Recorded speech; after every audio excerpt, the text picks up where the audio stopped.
The linen napkin felt like sandpaper against the back of my hand. I kept folding it, creasing the corners into a sharp, unsatisfying point, then smoothing it out again. Anything to avoid looking at the man across the table. His name was Chad, and he was a monument to mediocrity, built from a foundation of inherited money and decorated with a cheap veneer of confidence. "So, my import-export business is really taking off," he announced for the third time.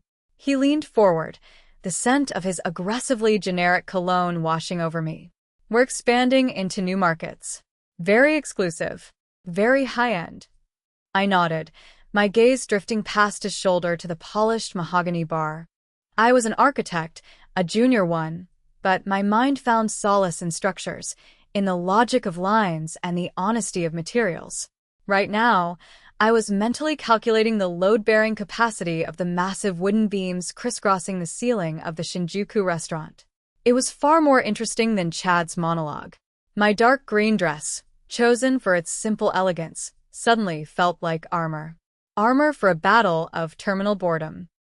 This blind date had been a catastrophic miscalculation, a favor to a well-meaning friend who thought I needed to get out more. All I needed was to get out of here. "You're not much of a talker, are you?" Chad noted, a smirk playing on his lips. "That's okay. I like a woman who knows how to listen." Before I could form a reply that was both polite and soul-crushingly dismissive, the atmosphere in the restaurant shifted. It was subtle at first, a drop in the ambient temperature, a sudden quieting of clinking silverware and low chatter. Then he walked in. He moved like the room owed him space. He wasn't loud or large, but his presence was an absolute, a gravitational pull that bent the light and sound around him. He wore a suit the color of a midnight storm, tailored with such surgical precision it seemed less like clothing and more like a second skin. As he passed a sconce on the wall, the light caught the cuff of his shirt, and I saw it, the deep, intricate blue-black of ink peeking out from beneath the pristine white fabric. A tattoo.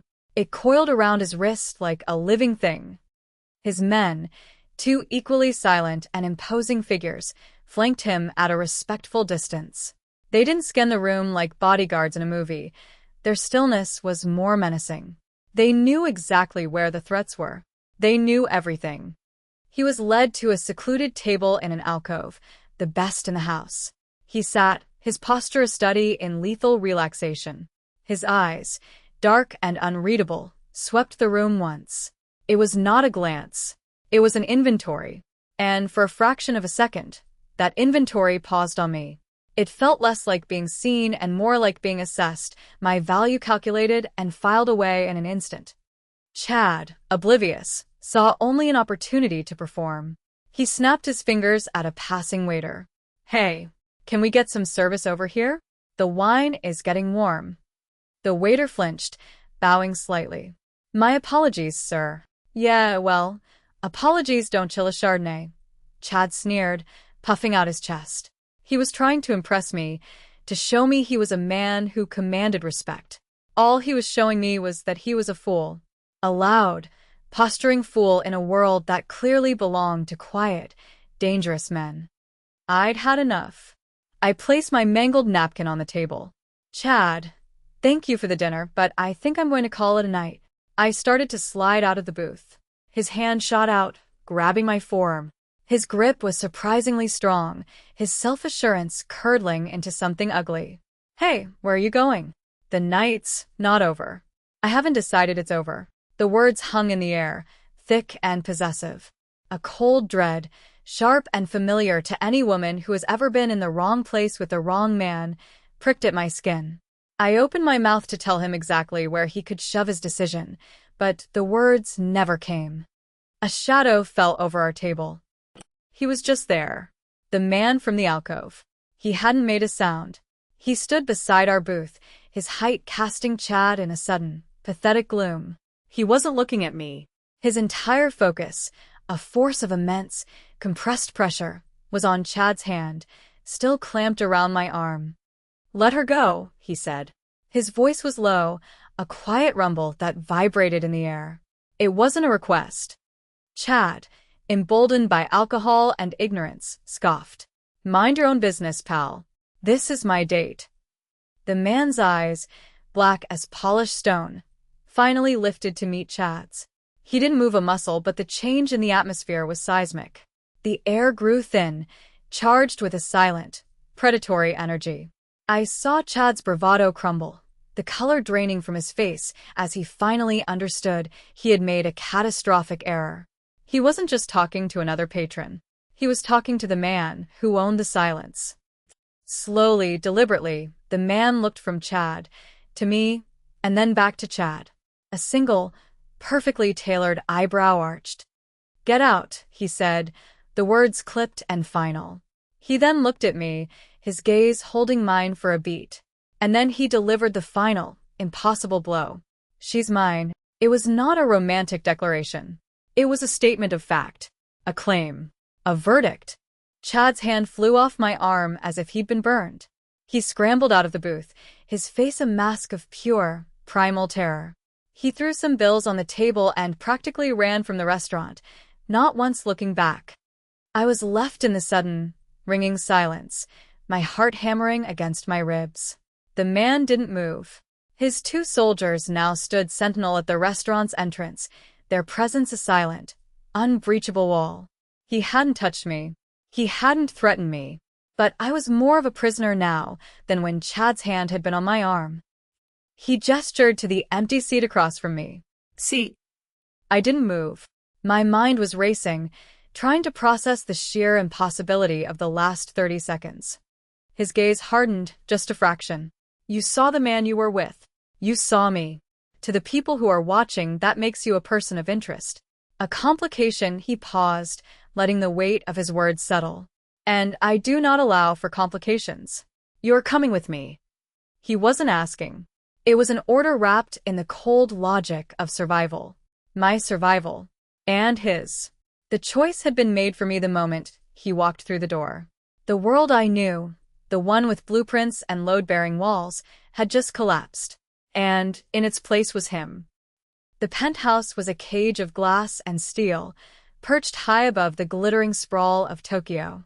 It was breathtakingly beautiful and utterly sterile, a fortress designed to keep the world out, and now, to keep me in. He'd brought me here in a black sedan with windows so dark they seemed to swallow the light. The ride was silent, a void filled only by the low hum of the engine and the frantic beating of my own heart. He stood by the floor-to-ceiling windows, his back to me, a silhouette against the city lights. "You will stay here," he said, his voice as remote as the distant stars. "You will be given whatever you need. Food, clothes, books. But you will not leave. Not until the situation is resolved." What situation? The words came out sharper than I intended. Fear was a whetstone, and it was honing my nerves to a fine, dangerous edge. He turned slowly.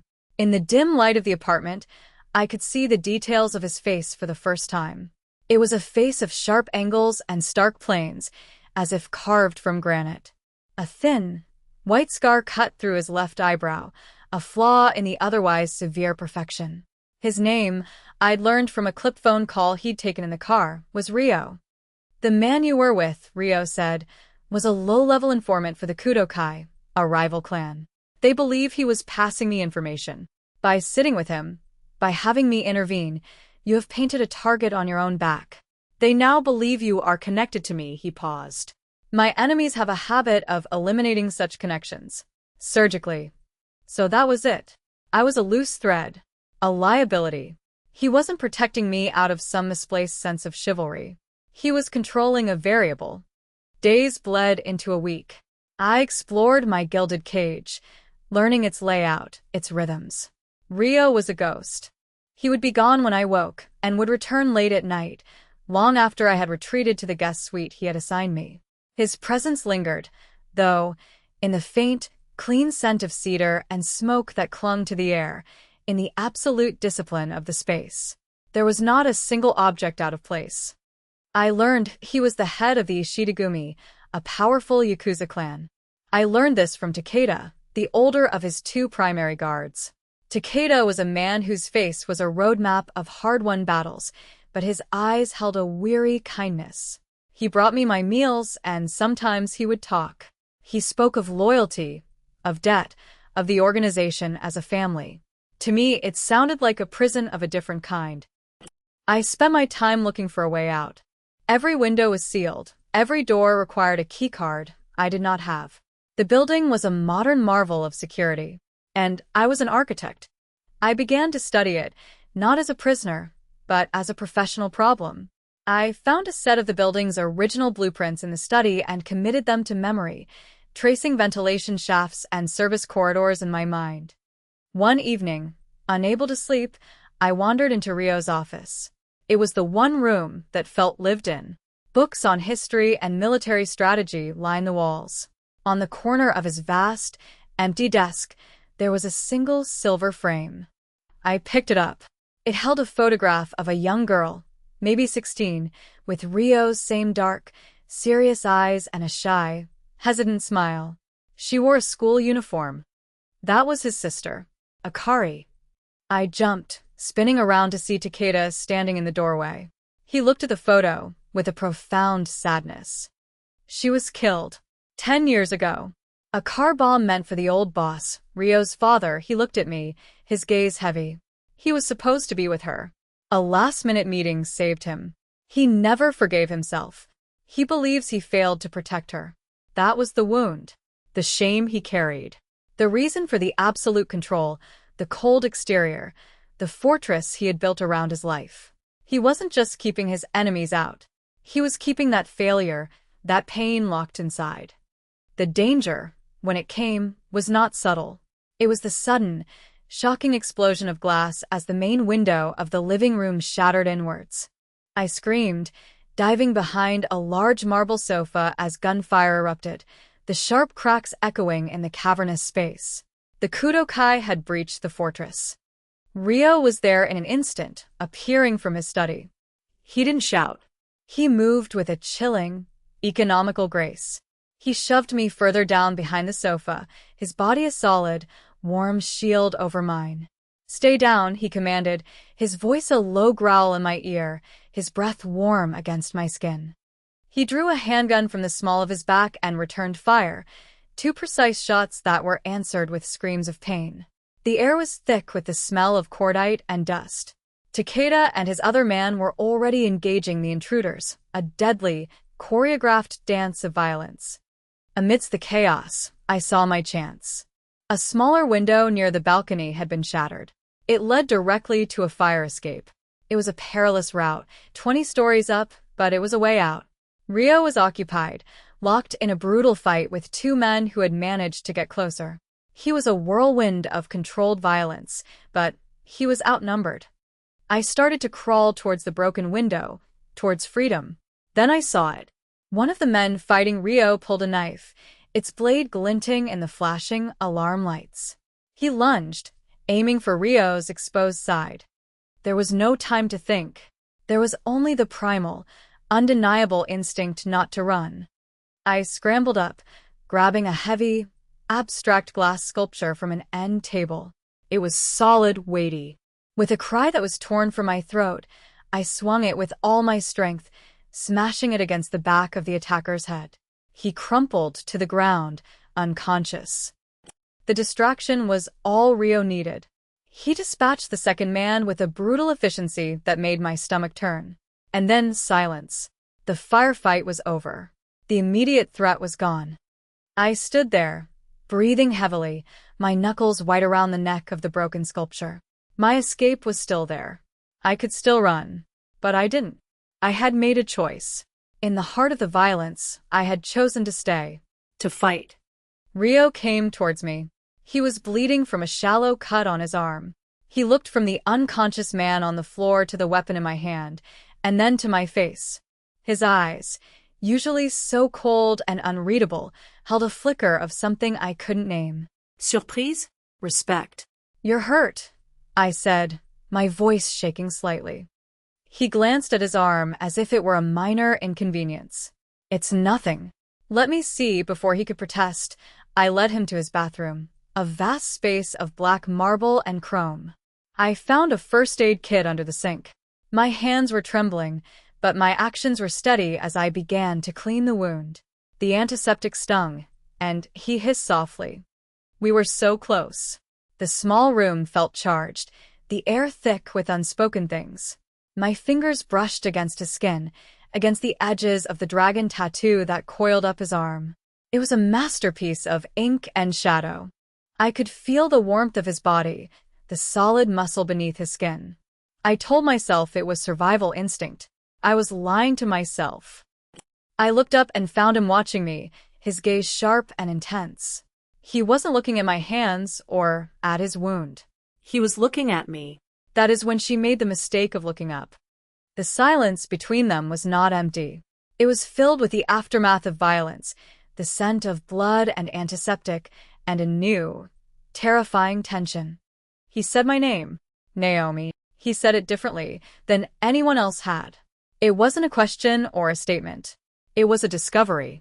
And in the dark mirror of his eyes, I saw not a prisoner, but someone he had not expected to find. The revelation came the next morning, delivered with Rio's usual blunt finality. Chad was not just an informant. He was bait. The Kudo-kai knew I had him under surveillance. They used him and his date with you as a way to get a look at me outside of my usual territory. You were not a complication. You were the objective. The floor dropped out from under me. I hadn't just stumbled into his world.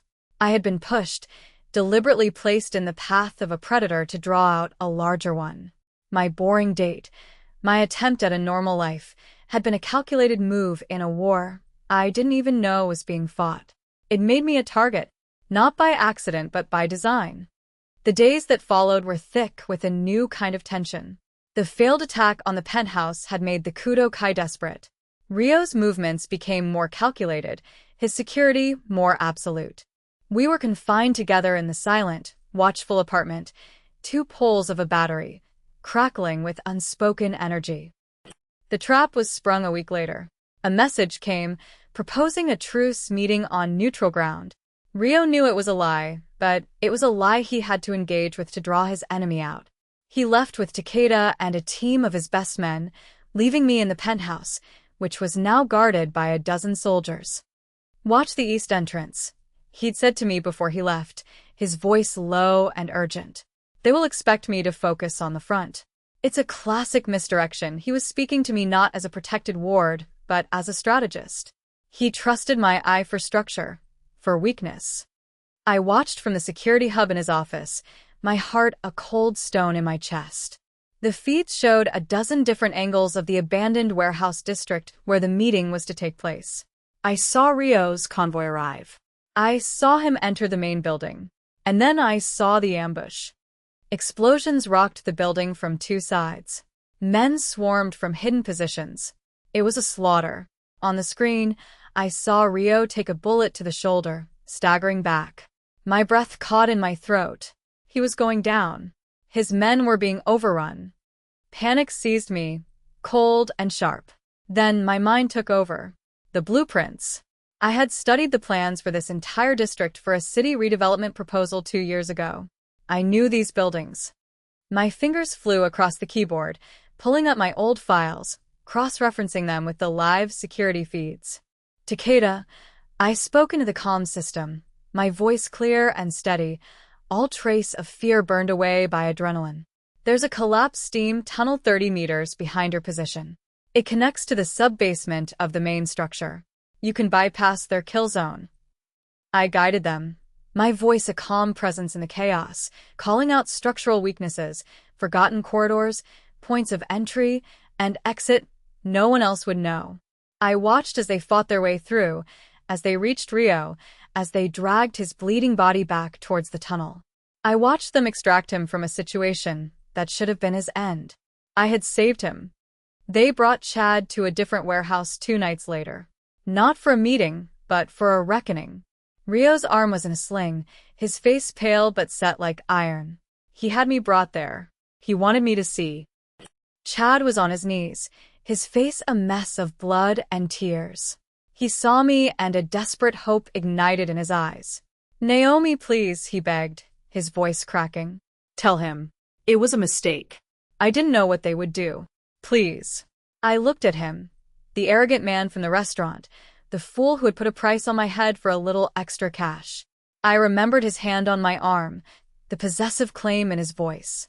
I saw the danger he had so carelessly invited into my life. Then I looked at Rio. His eyes were cold steel, devoid of mercy. He was waiting for my verdict. This was a test. I thought of the broken glass in the penthouse, of the bullet that had torn through Rio's shoulder, of the world of violence this man had dragged me into. I had crossed a line that night. I chose to stay. There was no going back. Slowly, deliberately, I turned my back on Chad's pleading face. I walked away, the sound of his choked sobs swallowed by the vast, echoing silence of the warehouse. I didn't have to see what happened next. I had sanctioned it with my silence. I was no longer just a witness to this world. I was a part of it. Later that night, I found him on the balcony, a glass of whiskey in his good hand. The city lights were a river of cold fire below us. He didn't turn as I approached, but I knew he was aware of me. "You should have run when you had the chance," he said, his voice quiet, almost lost in the whisper of the wind. I stood beside him, my hands gripping the cold railing. "I told myself staying was survival," I replied, my gaze fixed on the horizon. I took a breath, the confession pushing its way out, raw and honest. I was lying to myself. He was silent for a long moment. He turned, his dark eyes searching my face in the dim light. He saw the truth there, the one I had just admitted to myself, that my choice to stay had nothing to do with survival and everything to do with him. The enemy's response was swift and personal. The next day, a courier delivered a single envelope to the penthouse. Inside was a photograph. It was of the architectural firm where I used to work, the place that represented my old life, my dreams. A red circle was drawn around the sleek, glass building. There was no note. None was needed. The message was unmistakable. "We can't get to him, so we will burn your world to the ground." They were not just targeting his empire anymore. They were targeting me. The final confrontation was not a choice. It was an inevitability. Rio was planning a surgical strike to decapitate the Kudo-kai leadership at their headquarters. His plan was to leave me locked in the penthouse, surrounded by an army of his men. He saw it as my protection. I saw it as a cage. "No," I said, standing before him in his office as he went over the final plans with Takeda. Both men stopped and looked at me. "This is not a negotiation, Naomi," Rio said, his voice hard. "I'm not negotiating." I stepped forward and laid a rolled-up set of blueprints on his desk. "I'm improving your plan." I unrolled them. It was the architectural schematic for the Kudo-kai's headquarters. "I worked on the renovation proposal for this building 3 years ago. I know every inch of it. Your frontal assault is what they'll expect. But you're missing the weakness." My finger traced a line deep in the building's foundation. "A decommissioned service tunnel. It will put you directly beneath their central command center." Rio stared at the plans, then at me. The air was charged.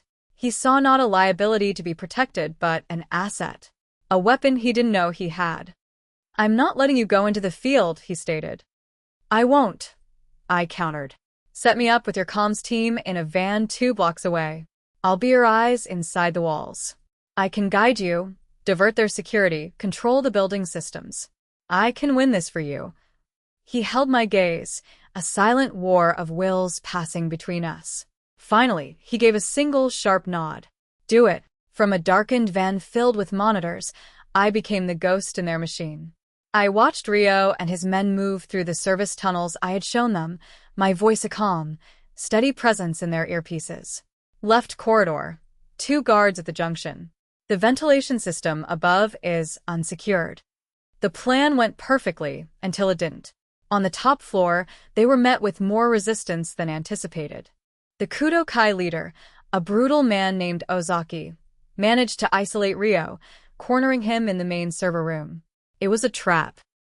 I watched on the heat signature monitor as Ozaki and his personal guard closed in on Rio. He was outnumbered, out of position. My heart hammered against my ribs. I frantically scanned the building schematics, my mind racing. Fire suppression. The server room had a multi-stage halon gas system. It was designed to suppress a fire without damaging the electronics. It was also designed to be non-lethal. but if you flooded the room with enough of it. My fingers flew across the keyboard, overriding the system's safety protocols. Rio, hold your breath, I commanded through the comms. I slammed my hand down on the enter key. On the monitor, I saw the room instantly flood with a dense, disorienting white fog. The heat signatures scattered in confusion. It was the split-second advantage he needed. Through the haze, I saw Rio's signature move with lethal precision. 1, 2, 3 targets went down. Then, a final one. Ozaki. I saved him. Not by accident, not by instinct, but with a deliberate, calculated act.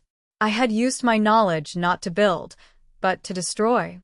When it was over, he found me back at the penthouse. He walked straight to me, ignoring everyone else. He was bruised, his suit torn, a smear of blood on his cheek. But his eyes were clear, and they were fixed only on me. He took my face in his hands, his touch surprisingly gentle, his calloused thumbs stroking my cheeks. The cost of the victory had been high. Takeda had taken a bullet meant for Rio and was in critical condition. Nothing in this world was free. You are not a complication, he said, his voice low and rough, each word a vow carved in stone. You are a certainty. It was not love. It was something more absolute, more permanent. In his world of debt and loyalty, of violence and territory, he was acknowledging what I was to him, the fixed point in his chaotic universe.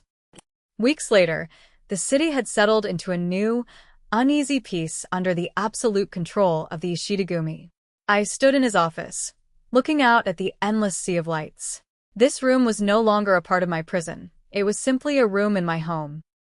He came up behind me, not touching, but standing so close I could feel the heat radiating from his body. The silence between us was no longer a void, but a shared territory, a space we had carved out for ourselves. He laid a large roll of blueprints on the desk in front of me, the crisp paper whispering as it uncurled. It was a new development, a massive undertaking on the waterfront. Our new territory, he said, his voice a low rumble beside my ear. It needs a better foundation. It was not a proposal. It was not a declaration. It was an invitation into his empire, into his life. Not as a possession to be protected, but as a partner whose strength he needed.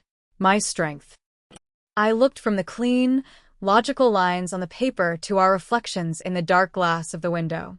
I saw a man scarred by his past, and a woman who had walked through fire to find her future. I no longer saw a monster. I saw Rio. And I did not look away.